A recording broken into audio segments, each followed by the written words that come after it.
हत्ता के दीन के अंदर भी जब बात करते हैं तो सफ़र के हवाले से, सफ़रनामा के हवाले से, सफ़र करने के हवाले से बड़ी इंस्पिरेशंस मिलती हैं।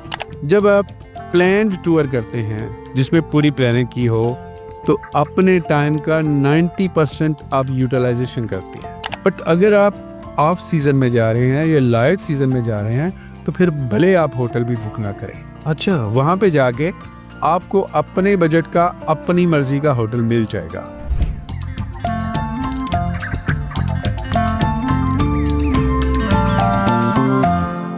बिस्मिल्लाहिर्रहमानिर्रहीम, अस्सलाम वालेकुम नाज़रीन, मैं हूँ कामिल नसीम बटालवी अपने प्रोग्राम मीरसा माइंड्स के साथ। नाज़रीन, मंजिलें ख्वाब हैं और सफ़र हकीकत। हर कदम एक नई कहानी कहता है। ज़िंदगी का असल मज़ा राहों में है, मंजिलों में नहीं। जो चलता है वही जीता है। सफ़र रुक जाए तो ज़िंदगी थम जाती है। हर मोड़ पर एक नया सबक। रास्ते मुश्किल हों तो समझ लें कि मंजिलें बहुत करीब और खूबसूरत हैं। नाज़रीन, आपने मेरी इन सत्रों से अंदाज़ा लगा लिया होगा कि मेरा आज का मौज़ूए गुफ्तगू सफ़र है। आज की मेरी मेहमान शख्सियत जो हमें बताएंगी कि सफ़र ज़िंदगी में क्यों कर ज़रूरी है और सफ़र की अहमियत क्या है, इससे क्या तजर्बात हासिल होते हैं और इससे इंसान क्या सीखता है। इन तमाम सवालात के जवाब देने के लिए मेरे साथ आज मेरे ख़ास मेहमान जनाब नदीम सरवर हैं, जो कि प्लान टूर्स के CEO हैं और गुज़श्ता 25 सालों से शोबा सियाहत में अपनी खिदमात अंजाम दे रहे हैं। आइए चलते हैं और उनसे मुलाकात करते हैं। जी, अस्सलाम वालेकुम सर। वालेकुम अस्सलाम। नज़ीम साहब, आपका बहुत शुक्रिया कि आपने मीरसा माइंड्स के लिए अपना वक्त निकाला। मुझे खुशी है कि अगर मैं अपने तजर्बात आपकी तवज्जो से लोगों तक पहुँचा सकूँ और लोग इससे फ़ायदा ले सकें तो मेरे लिए इससे बड़ी ऑनर की बात नहीं। जी, बहुत शुक्रिया।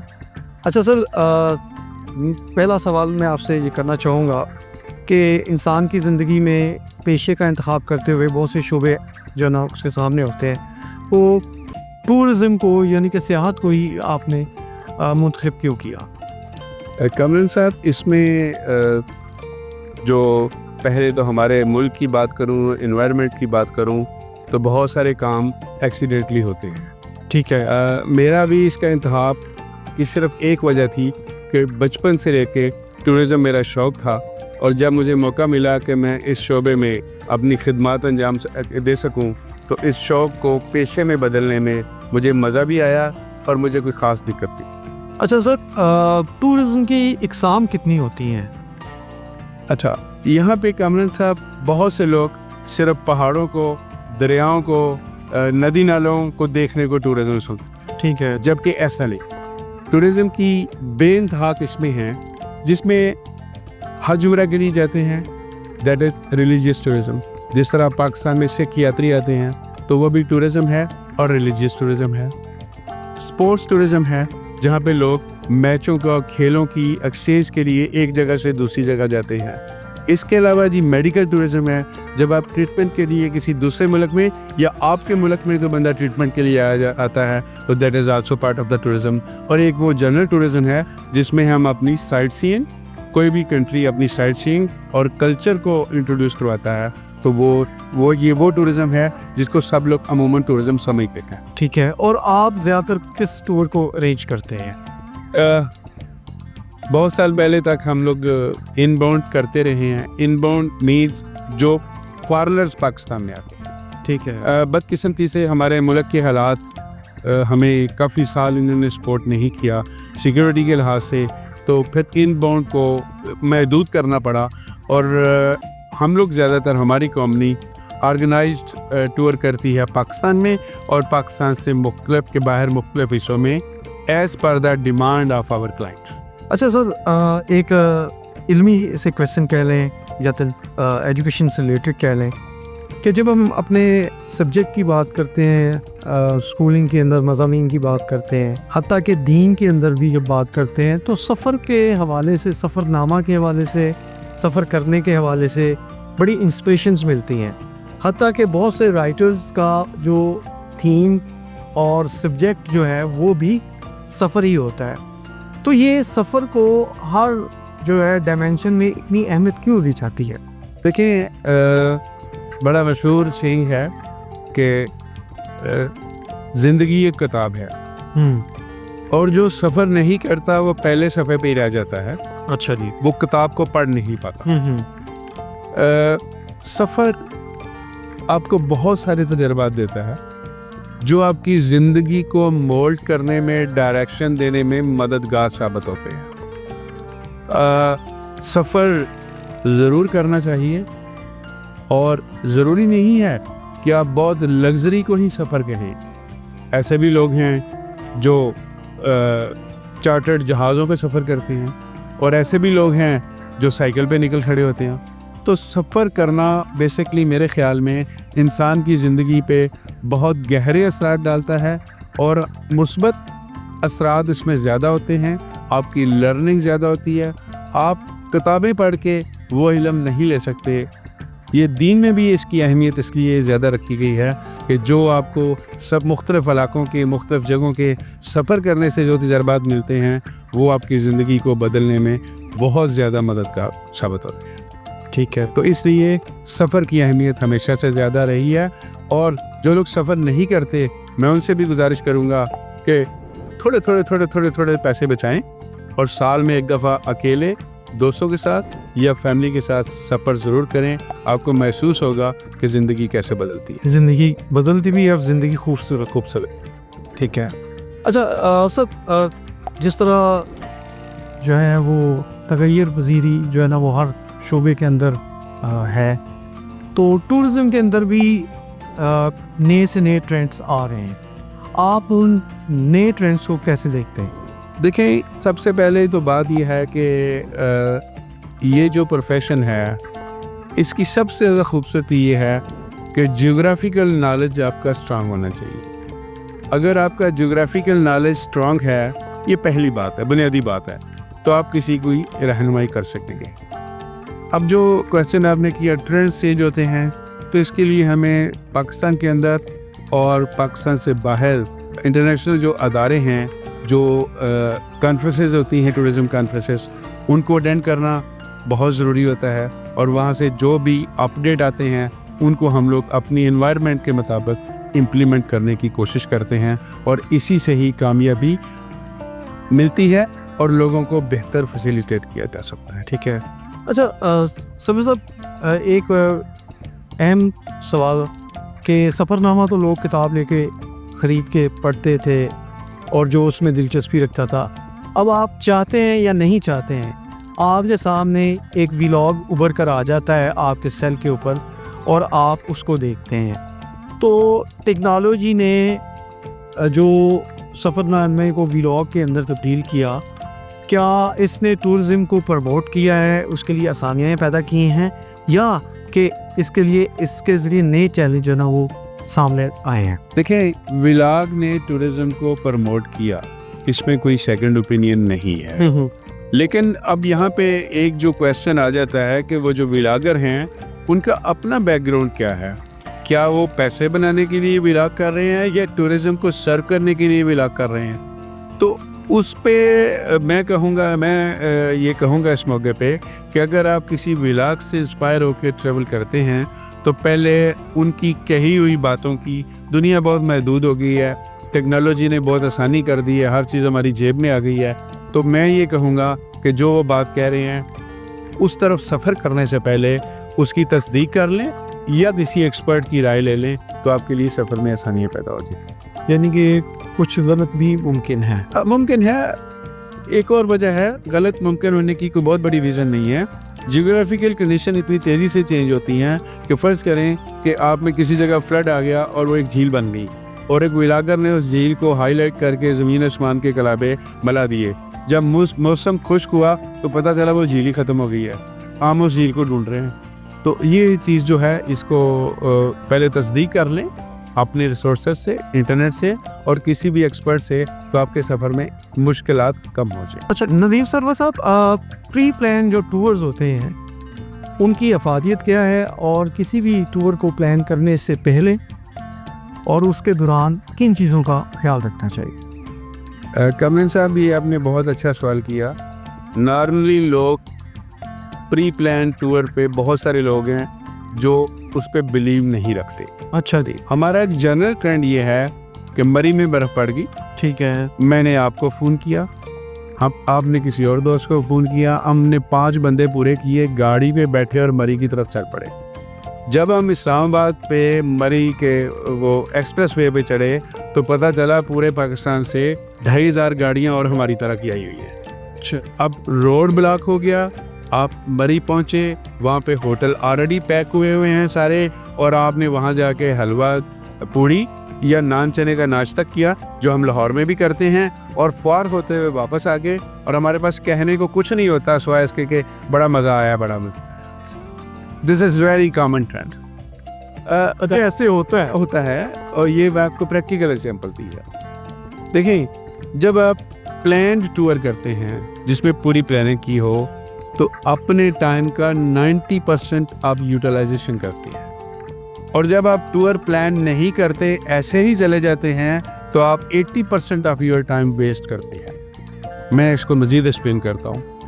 आप नारान में ठहरे हुए हैं और आपने लेक सैफ अल मलूक विज़िट करने जाना है जी। अब आपने प्री अरेंजमेंट्स नहीं किए हुए, तो आप चूँकि टूर पे हैं तो आप रात को सोएंगे 2 बजे या 3 बजे, और सुबह जब आपकी आँख खुलेगी तो 1 बज गया होगा, और आपने इतने सारे आवर्स दरमियान में ज़ाया कर दिए, और फिर आप जीप ढूंढने निकलेंगे। जीप वाला देखेगा कि ये सिचुएशन इस तरह की है, वो आपसे पैसे भी ज़्यादा मांगेगा, और आपकी टर्म्स एंड कंडीशन पे नहीं, अपनी टर्म्स एंड कंडीशन पे आपको लेके जाएगा। और अगर आपने टूर प्लान किया होगा तो आपको पहले बता दिया जाएगा, कमरन साहब 9 बजे आपने 8 बजे नाश्ता कर लेना है, 9 बजे आपको जीप पिक करने आ जाएगी। तो 9 बजे जीप पिक करने आएगी, उसके साथ पहले से रेट डिसाइडेड होंगे जो आपके साथ शेयर किए होंगे, तो आप ओवर बजटेड नहीं होंगे, विद इन योर बजट आप ट्रैवल करने होंगे। और 9 बजे से लेके 1 बजे का वो टाइम जो आपने होटल में सो के गुजारा था, वो टाइम आप अपना टूर इस्तेमाल करके लेके वापस आ चुके होंगे। अब आप बाकी आपके पास क्वालिटी टाइम जो बच रहा है 4 आवर्स 5 आवर्स, आप उसमें रेस्ट कर सकते हैं, आप उसमें लोकल साइट सीइंग कर सकते हैं, या अगर हमने कोई दूसरा प्लान आपको दिया हुआ है कि चले थी फर्स्ट हाफ में आप देखेंगे लेक सैफ अल मलूक, चूँकि आपके पास टाइम कम है तो सेकेंड हाफ में आपको लागाजार का विजिट करवा रहे हैं, तो ये प्लानिंग आपको प्री प्लान टूर में ही मिल सकती है जो कास्ट इफेक्टिव भी है और टाइम सेविंग भी है। ये जब आप बगैर प्लानिंग के गए हुए होंगे तो शायद आप इस तरह टाइम को यूटिलाइज ना कर सकें। यानी कि आप ये कहने का मकसद है कि अगर हम प्री प्लान टूर अरेंज करते हैं, ना सिर्फ हम अपनी टेंशन्स को कम करते हैं, टूर को खूबसूरत बनाते हैं, अपना टाइम भी बचाते हैं और पैसा भी बचाते हैं। जी बिल्कुल ऐसे ही है। यानी अगर आप अनप्लान जाते हैं तो अगर फ़र्ज़ करें आपकी कास्ट 100 रुपये आनी है, तो अब जब आप प्लान के साथ जाते हैं तो मे बी वो रिड्यूस होकर 80 तक आ जाए। बट हमारा एक बड़ी जनरल थाट है कि यार ये जो दरमियान में बंदा अरेंज कर रहा है,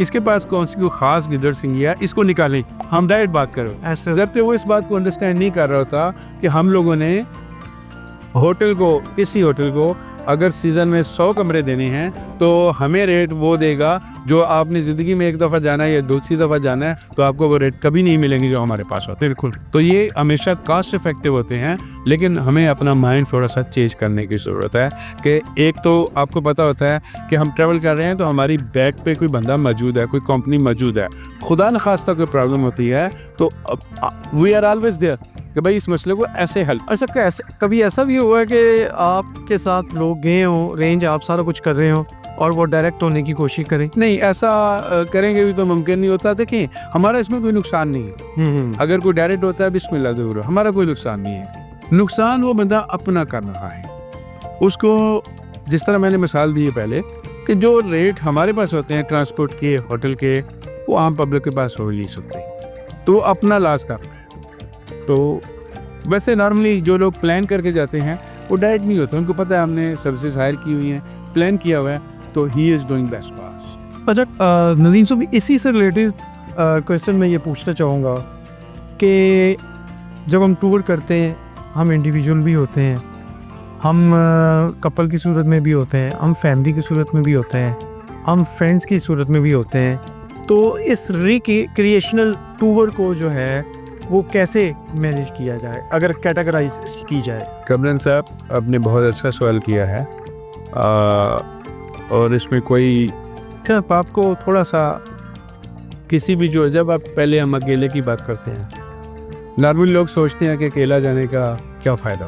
अच्छा, ये एक सोच है, ये एक बड़ी जनरल सोच है। मैं कहता हूँ मैंने जितना ट्रैवल किया है मोस्टली अकेला किया है, वाह। और मैं कहता हूँ कि जब आप अकेले ट्रैवल करते हैं then you are king of your own kingdom. अच्छा, तो आपको वो वजीर मशीर जो आपकी प्लानिंग को में रुकावट डालने वाले होते हैं या डाइवर्ट करने वाले होते हैं वो नहीं होते। तो आपको अपने तौर पे जब आप भी टूर प्लान करते हैं तो मेरा ख्याल है आप दी बेस्ट करते हैं, ये मेरी ओपिनियन। अच्छा, इसके लिए सबसे पहले तो सस्ता तरीन मोड ऑफ ट्रांसपोर्ट देखा जाए। ठीक है। मतलब अब एक मॉडर्न दौर है, बहुत सारी ट्रांसपोर्टेशन सर्विसेज अवेलेबल हैं। इंस्टेड ऑफ सपोज कि आप स्वात जाना चाह रहे हैं, पाकिस्तान की बात करते हैं, लाहौर से स्वात ट्रैवल करना चाह रहे हैं, इंस्टेड ऑफ कि आप अपनी गाड़ी निकालें और स्वात भेजें, गाड़ी ले जाने के अपने चैलेंजेस हैं। आपको गाड़ी ड्राइव करते हुए नींद आ सकती है, आपका टायर पंचर होता है, आपको वो एक हसल है, गाड़ी ख़राब हो जाती है। तो मैं सजेस्ट करूँगा कि आप लाहौर से स्वात के लिए डाइवो एक्सप्रेस की बेहतरीन सर्विस मौजूद है, आप उसको अवेयर करें। आप सो के जाएँ, कंफर्टेबल जाएँ, आपके ऊपर किसी किस्म की कोई रिस्पॉन्सिबिलिटी। अब जब आप वहाँ पे पहुँचे, चूँकि आप अकेले हैं, तो स्वात से कालाम के लिए पब्लिक ट्रांसपोर्ट मौजूद है। आप कंफर्ट चाहते हैं, आप एक सीट नहीं ले लें, 2 ले लें, आप कंफर्टेबली चले जाएंगे, आपको स्पेस बैटरी की ज़्यादा मिल जाएगी, बट वो कास्ट नहीं आएगी जो कास्ट आपने अपनी गाड़ी में खर्च करनी। सही है। आप अब आ गया चॉइस ऑफ होटल। इसमें बेहतरीन मेरा जो मशवरा होगा ये होगा कि आप देखें कि आप किस टाइम में जा रहे हैं। अगर आप पीक सीजन में जा रहे हैं तो आप होटल अपना प्री बुक करके जाए। You will save your cast, you will save your time. But अगर आप ऑफ सीजन में जा रहे हैं या लाइट सीजन में जा रहे हैं तो फिर भले आप होटल भी बुक ना करें। अच्छा, वहाँ पे जाके आपको अपने बजट का अपनी मर्जी का होटल मिल जाएगा जो आपके लिए काफ़ी हेल्पफुल होगा। इस तरीके से आप इंडिपेंडेंट ट्रैवलिंग करते हुए आपने स्केच आउट पहले किया होगा, तरह तरह के बने बनाए प्लान्स इंटरनेट पे मुख्तलिफ जगहों पे मौजूद हैं, आप उनसे रहनुमाई ले सकते हैं, उनके मुताबिक चल सकते हैं। कुछ दोस्तों से मशवरा करेंगे तो वो दोस्त आपको अपने एक्सपीरियंस आपके साथ शेयर करेंगे, तो आपका टूर कम कास्ट में अच्छा प्लान हो जाएगा। ठीक है। अब दूसरा है कि आप अपने स्पाउस के साथ जा रहे हैं या कपल हो या फैमिली है, तो उसके लिए प्लानिंग थोड़ी सी डिफरेंट होती है। डिफरेंट नहीं कि एक तो मैं यही एडवाइस करूँगा कि अगर आप अपनी ट्रांसपोर्ट अवेल कर सकते हैं तो ज़रूर करें। कि वो बच्चे आपके साथ हैं, कहीं रुकना है कहीं, तो वो it is for the comfort of the traveller. Hotel season है या ऑफ सीज़न है, प्री बुक करके जाएं। यानी 70-80% चीज़ें जो हैं वो आपकी प्लान्ड हों ताकि आपका टाइम पूरी तरह बच सके। बाकी रह गया खाना पीना, वो हमेशा कैरियर होना चाहिए, मेरा विधि है। अच्छा, आपने खाना प्री अरेंज किया हुआ है, उस बंदे ने आपके लिए अरेंज किया सपोज चिकन कढ़ाई, जबकि आपका मूड है यार आज दाल खाई जाए, but you have paid for the कढ़ाई बट यू आर ईटिंग दाल।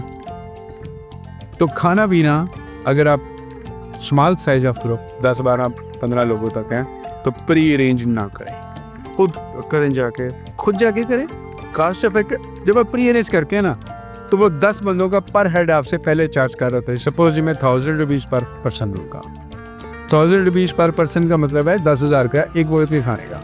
जबकि वहाँ जाके अगर आप 2 चिकन कढ़ाई का ऑर्डर करते हैं फॉर एग्जांपल, हाँ जी, तो वो आपको 5,000 रुपये की पड़ जाएगी, और 7-5-7-10-12 रोटियाँ, तो जो 10,000 वाला खाना है वो आपको मैक्सिमम 5,000 या 6,000 में पड़ जाएगी। तो ये चीज़ें ऐसी हैं जो आपकी टाइम भी बचाती हैं, पैसा। अब आ जाए ग्रुप की शक्ल। ग्रुप की शक्ल में यानी 10 से ज़्यादा लोग हैं तो मैं आपको एडवाइस करूँगा कि पूरा टूर प्लान करके जाइए, आउटसोर्स का किसी की सर्विसेज लेके, उसमें आपको फ़ायदा होगा। गाड़ी जो आपको किसी एक जगह से उठाएगी पूरा टूर करवा के आपको उसी जगह पे। अच्छा, इस मामले में कामरान साहब मैं ये कहूँगा, हमारा साउथ का जो कस्टमर है कराची का, वो ये यार वेल ऑर्गेनाइज्ड। अच्छा, वो कहते हैं कि मैं कराची के घर से उठाओ, कराची घर छोड़ दो, पूरा टूर तुम अरेंज करके दो, ठीक है, वो सिर्फ इंजॉयमेंट।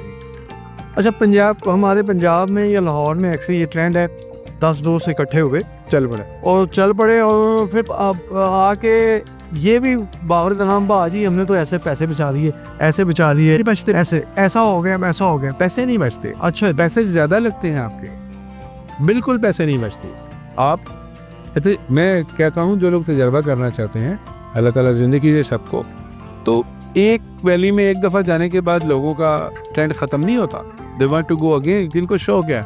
अब तजर्बा करें, एक टूर अपने तौर पे करें, एक किसी टूर ऑपरेटर के थ्रू अरेंज करें। आपकी कम से कम 30% कास्ट कम आएगी टूर ऑपरेटर के थ्रू जाने से, और 80% 90% आप अपने टाइम को यूटिलाइज करें। अच्छा, ये जनरल परसेप्शन से बिल्कुल उलट बता रहे हैं। ये रियलिटी है जो मैं आपको बता रहा हूँ। अच्छा, ये रियलिटी है। अब बार कहाँ पे पड़ती है कि एक बंदा मेरे पास आ गया, वो मेरे साथ बजट शेयर नहीं करेगा अपना। बजट इसलिए शेयर नहीं करेगा कि यार मैंने अगर इसको बता दिया जी मेरा लाख रुपए का बजट है, तो ये तो लाख का लाख खर्च करवा देगा। ये उसकी सोच है। अगर मेरे साथ बजट शेयर करें, जी हमारा बजट है इतना और हम इतने लोग हैं, इतने दिनों के लिए जाते हैं, तो मेरी कोशिश होगी कि इसके बजट के अंदर इसको ऑर्गेनाइज करके दिया जाए।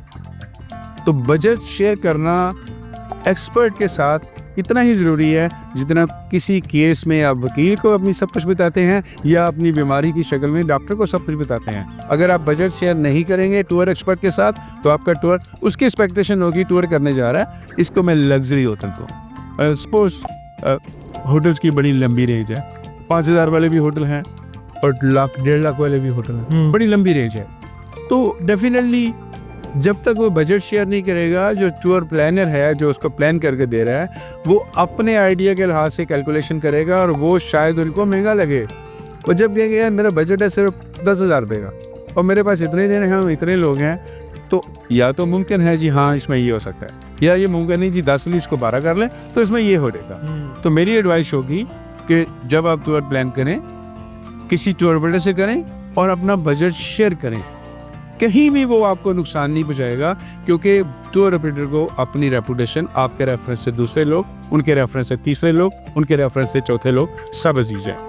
हमारे इदारे को 25 ईयर्स हो गए जी, और अल्लाह के फजल से जो मेरे अर्ली कस्टमर थे आज वो मेरे फैमिली फ्रेंड्स हैं। मेरा आज तक कोई कस्टमर ड्रॉप, माशाल्लाह। तो ये जो बजट शेयर करने वाला ट्रेंड है, ये भी रीजन वाइज कराची के लोग ही ज़्यादा शेयर करते हैं कि पंजाब या दीगर सूबों के लोग भी आपसे शेयर? ये पाकिस्तान में बहुत कम लोग हैं जो शेयर करते हैं। अब मैं पाकिस्तान का वर्ड यूज़, अच्छा, पाकिस्तान का कराची के लोग भी नहीं करते? वो भी नहीं करते यार, वो भी डरते हैं।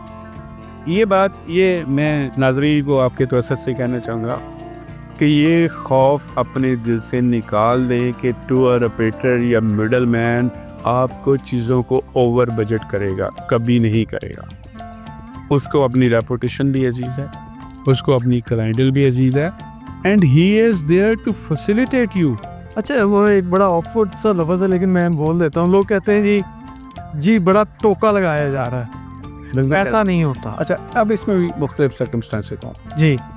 हमारे यहाँ स्पेशली नॉर्थ पाकिस्तान में, अभी तक हम जितनी बात कर रहे हैं पाकिस्तान की का, हाँ जी, नॉर्थ पाकिस्तान में मेरे साथ वाक़या हुआ, मैं ग्रुप थे, तो उसके साथ ये बात है 2012 की। रेट डिसाइड हुआ मेरा ग्रुप अबाउट, एक ग्रुप ने चेकआउट करना था, 2 दिन के बाद दूसरे ग्रुप ने जाना था। तो लोग थे तकरीबन 100। मेरे साथ, मेरा जो उसके साथ रेट डिसाइड हुआ था, वो डिसाइड हुआ था 2000 रुपीज़ पर रूम एंड 1500 रुपया पर पर्सन फूड का।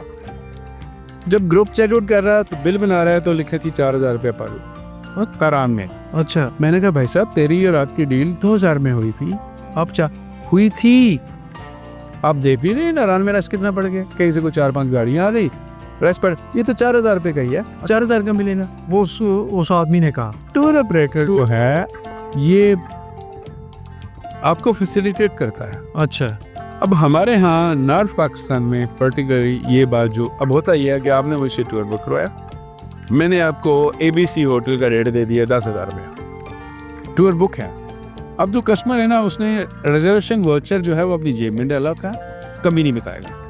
वहाँ जाके कहेगा जी मैं आपके पास कमरे हैं, हाँ जी, अब मुझसे कमरा लिया हुआ आपने 10,000। अच्छा, अब वहाँ पे अगर तो रश कम है, हो सकता है एज ए वॉक-इन कस्टमर वो आपको 8,000 का दे दे। अगर रश ज़्यादा है तो आपको शायद 15,000 का भी ना मिले। हाँ जी, ऐसे ही है। अच्छा, अब उसने कहा जी 8,000 का, वो वही खड़े खड़े आप मुझे फ़ोन करेंगे, लूटमार मचाई हुई आप लोगों ने, यहाँ 8,000 का कमरा मिल रहा है, आप 10,000 का दे रहे हैं। आपको ये सोचना चाहिए कि अगर मुझे 10 का भी मिल रहा है तो मुझे ख्वारी नहीं करनी पड़ी, मैं सीधा कमरे में आ गया हूँ। और दूसरा ये कि एडवांस में हर चीज़ मैनेज है। अब मैनेज है।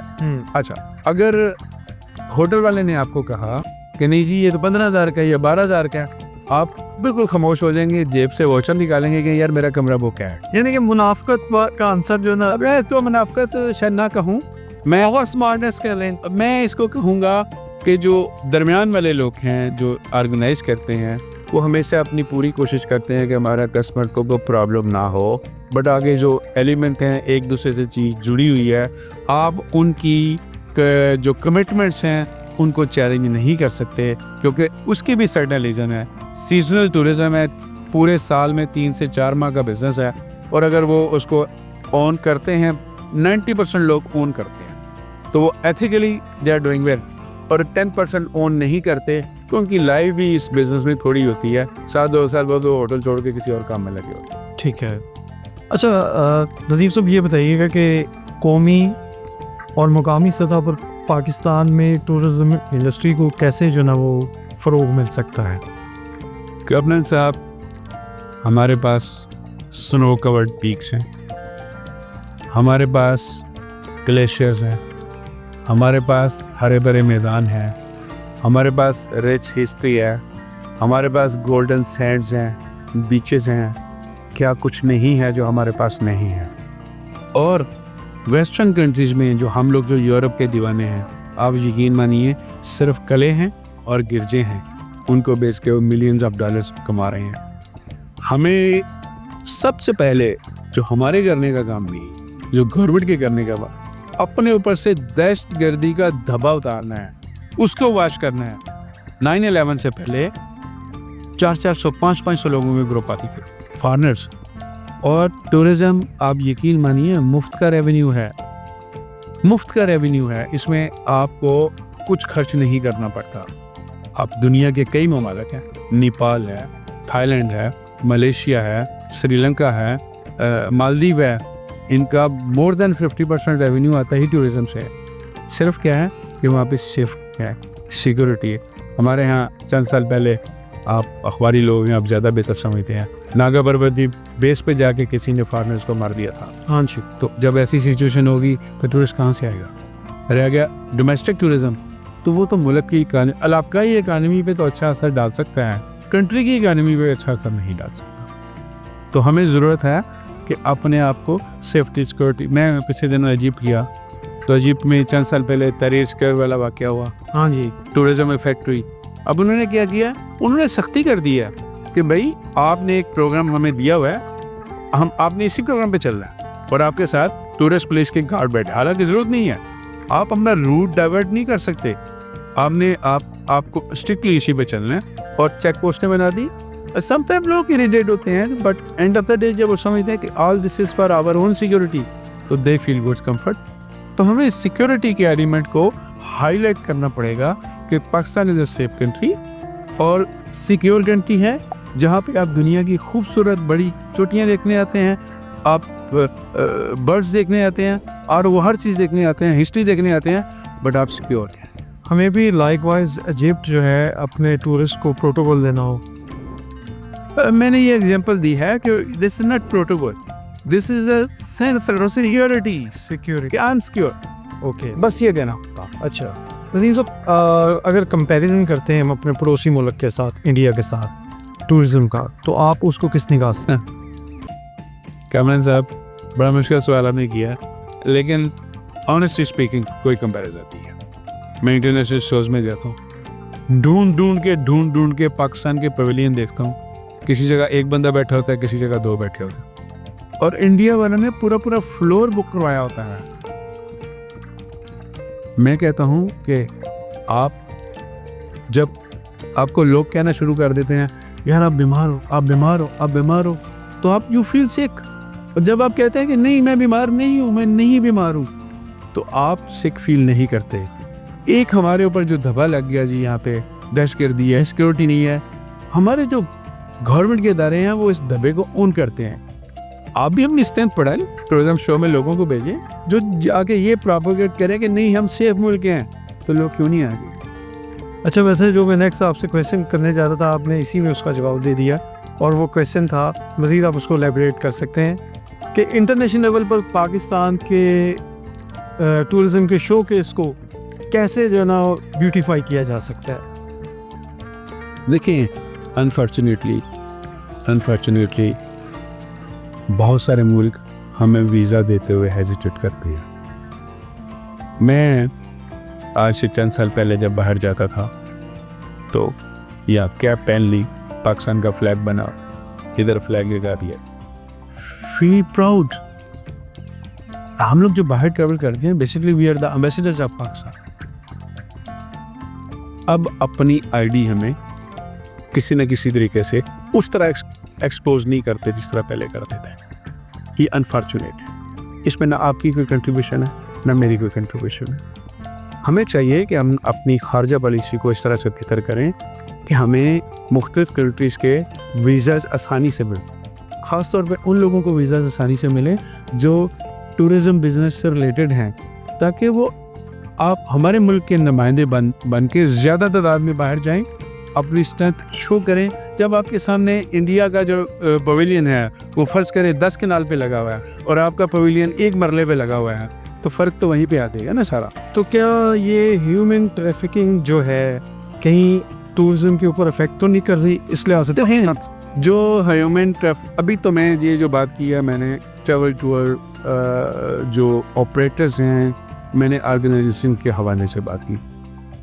ह्यूमन ट्रैफिकिंग इन्वॉल्व होती है आउटबाउंड टूरिज्म में, हमें इनबाउंड टूरिज्म ज़्यादा चाहिए और वो वेल ऑर्गेनाइज होता है, जो पाकिस्तान जो बाहर से लोगों को यहाँ लेकर लेके आता है। और जब आप 50 कंपनियाँ या 100 कंपनी या 200 कंपनी आपके मुल्क को रिप्रेजेंट कर रही होगी, तो अगले बंदे भी तो देखेंगे ना कि इनकी स्ट्रेंथ कितनी है। तो इस वक्त पाकिस्तान में अंदाज़न कितनी होगी इनबाउंड जो है? बहुत सारी हैं, मैं कोई फिगर नहीं दे सकूँगा, ये तो बहुत सारे लोग हैं जो कर रहे हैं, लेकिन फिर भी आउटपुट वो नहीं है। उसकी वजह मैंने बताया ना कि जो हमारे ऊपर ठप्पा लग चुका है ना, लोग नहीं आना चाहते। बट जब हम खुद ही बाहर जाके आप खुद देखें ना कि आप 2 बंदे ढोल बजा रहे हैं और दूसरी तरफ 100 बंदा ढोल बजा रहा है, हाँ जी, तो किसकी आवाज़ ज़्यादा होगी? 100 की ना। तो हमें 100 के मुकाबले में कम से कम 70-80 बंदे तो ले जाने चाहिए बाहर, जो नहीं हो रहा। ठीक है। अच्छा, जब हम पाकिस्तान के अंदर ही टूरिज़म की बात करते हैं तो सर उसमें इंफ्रास्ट्रक्चर जो है ना वो बुनियादी किरदार अदा करता है, तो उसमें ट्रांसपोर्टेशन और होटलिंग जो है वो बड़ा अहम उसका रोल होता है। उसको आप कैसे डिफ़ाइन करते देखिए जी, पाकिस्तान के नॉर्दर्न पार्ट में डोमेस्टिक टूरिज्म के बारे से बात करें तो इंफ्रास्ट्रक्चर बहुत अच्छा है। रोड से इंफ्रास्ट्रक्चर अच्छा नहीं है। अच्छा, और वो अच्छा कभी हुआ भी नहीं है।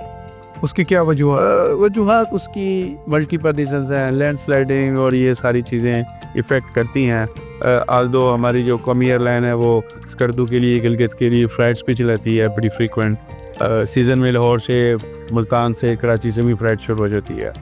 बट प्रॉब्लम ये है सर कि उसमें फ़्लाइट भी सब्जेक्ट टू वेदर हैं, तो ये एक नेचुरल फिनोमेना है जिसकी डिज़ायर्स शायद डिफरेंट हैं। लेकिन होटल्स की बात करें तो पाकिस्तान में, नॉर्थ पाकिस्तान में बहुत अच्छे अच्छे होटल मौजूद हैं।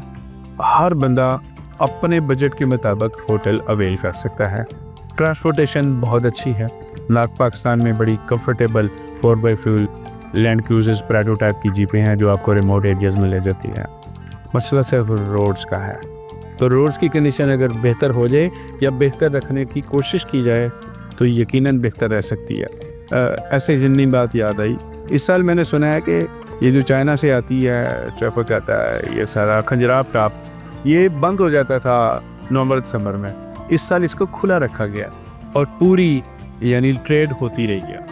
तो अगर ये ज़रूर तो हो सकता है तो टूरिज्म में एरियाज में क्यों नहीं हो? बिल्कुल, ये एक बड़ा क्वेश्चन मार्क है। तो ये गवर्नमेंट की करने के काम है और गवर्नमेंट को इन कामों को जरूर करना चाहिए, ठीक है। अच्छा नज़ीम सब्र साहब, आपने आज तक बहुत से टूर अरेंज किए, और वो कौन सा ऐसा टूर है जो आपने अरेंज किया और उसकी आप मिसाल देते हुए फ़ख्र महसूस करते हो और उसकी आपको पब्लिकली पजीराई भी मिली हो? कमलन साहब, जैसे मैंने बताया कि हम लोग ज़्यादातर अदारों के साथ काम करते हैं, पर इसका हरगज़ ये मतलब नहीं है कि एक आम कस्टमर है या ट्रैवलर है या टूरिस्ट है तो हमारा कस्टमर नहीं है, ऐसा नहीं है। We are open for all the person. पिछले साल हम लोगों ने ग्रुप किया नारान में, जिसकी स्ट्रेंथ 330 लोग थी। 330 पाकिस्तान के अंदर बहुत बड़ी फिक्र है, और इन 330 लोगों के लिए कंपनी के लोग थे, कॉर्पोरेट टूर था, इनकी कॉन्फ्रेंस थी जो हम लोगों ने अरेंज किया। तो अल्हम्दुलिल्लाह उसकी पजीराई भी मिली, और मैं एक रिलेटेड क्लिप आपके साथ शेयर करूंगा जी, जो कंपनी के डायरेक्टर साहब ने हमारे बारे में कहा। शो मेरे ख्याल में वो जो क्लिप होगा वही हमारी कारकर्दगी को बेहतर अंदाज में बता सकते। ठीक है, यानी कि आप समझते हैं कि वो एक क्रेडिबिलिटी की अलावा अल्हम्दुलिल्लाह हर टूर क्रेडिबल हमारा रहा है, कामयाब रहा है, खुश हैं लोग। हमारे क्लाइंट तो हम 25 साल से मार्केट में हैं, वरना दूसरे नहीं तो तीसरे साल बोरिया बिस्तर गोल कर जाते हैं। अच्छा नज़ीम साहब, गुफ्तगू जो हमारे आखिर की तरफ बढ़ रही है, तो मैं ये पूछना चाहूँगा कि आजकल नौजवान नस्ल जब बिज़नेस के लिए सोचती है तो बहुत से उसको जो ना रास्ते नज़र आ रहे होते हैं, तो आप क्या एक नए नौजवान को रिकमेंड करेंगे कि वो टूरिज़म को बतौर जो है वो कारोबार उसको मुंतखब करें? 100% रिकमेंड करूँगा। अच्छा, उसकी वजह हमारे दौर के जो लोग हैं ना, हम टेक्नोलॉजी पढ़े हुए लोग नहीं हैं।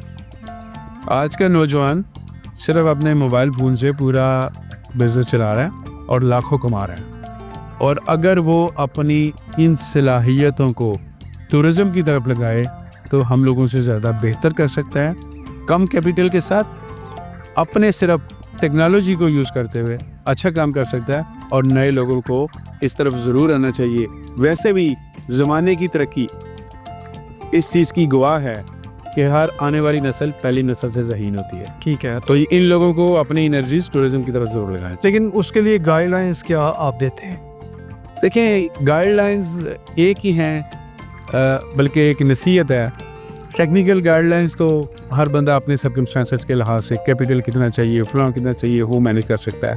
नसीहत एक ही है मेरी, और शायद यही गाइडलाइन है कि जब भी करें, वैसे तो हर बिज़नेस बट टूरिज़म में जब भी करें, आप एथिक्स को कभी ड्रॉप ना करें, एथिकल बिजनेस की करें, अल्लाह ताला आपको ज़रूर पा देंगे। जी नदीम साहब, वक्त का पता नहीं चला और वक्त ख़त्म हो गया। आखिर में मेरी एक रवायत है, और मैं ये चाहता हूँ कि मेरे मेहमान जाते जाते हमारे सामीन को एक पैगाम देकर जाएं, तो आप टूरिज़म के हवाले से हमारे नाज़रीन को क्या पैगाम देना चाहें? वक्त का वाकई पता नहीं चला भी। मुझे 25 साल हो गए हैं इस पेशे को की खिदमत करते हुए। यकीन माने मुझे भी वक्त का पता नहीं चला कि कब वक्त गुजर गया और कैसे गुजर गया। बट अल्हम्दुलिल्लाह मैं इस चीज़ पे बड़ा फ़ख्र महसूस करता हूँ कि मेरा इस प्रोफेशन के साथ बहुत अच्छा वक्त गुजरा। और मैं लोगों को भी यही कहूँगा, सुनने वालों को, देखने वालों को यही कहूँगा कि आप टूरिज़म में जब आप सियाहत के लिए पाकिस्तान से बाहर जाएं या पाकिस्तान के दूसरे हिस्सों में जाएं, तो आप एक सफ़ीर बनकर जाएं, एक मुस्बत इमेज लेकर जाएं जो आपके इलाके को या आपके कंट्री को रिप्रेजेंट करे, और जो बैरूनी साजिशों की वजह से हमारे ऊपर दबे लग चुके हैं, जब हम एक अच्छे इमेज के साथ जाएंगे तो वो दबे भी वाश हो जाएंगे। और इसके साथ साथ नौजवानों के लिए मेरा पैगाम है कि आप जब इस बिज़नेस को शुरू करना चाहें, आप स्टेप लेना चाहें, तो पैसा अपने आप आता है। पैसे को कंसिडर ना करें, वैल्यूज़ को कंसिडर करें। जब आप वैल्यूज़ को कंसिडर करेंगे तो पैसा आपके पास अपने आप आना शुरू हो जाएगा। तो वैल्यू को अगर आप पैसे से कंपेयर करते हैं तो आप यकीन मानिए वैल्यू टू वैल्यू कई दर्जे ज़्यादा है। आपका शुक्र। जी नाज़रीन, अभी आपने नदीम सरोवर साहब की गुफ्तगू सुनी। यकीनी तौर पर आप इनकी गुफ्तगू से मुस्तफ़ीद होंगे। जाते जाते मैं आपसे एक बात करना चाहूँगा कि अगर आप ज़िंदगी का मज़ा लेना चाहते हैं तो ख्वाहिशात कम रखें, और अगर आप सफ़र का मज़ा लेना चाहते हैं तो सामान कम रखें। इन्हीं अल्फाज के साथ इजाज़त चाहूँगा। अपना बहुत सा ख्याल रखिएगा। तब तक के लिए इजाज़त दें। अल्लाह हाफ़िज़। अस्सलाम वालेकुम।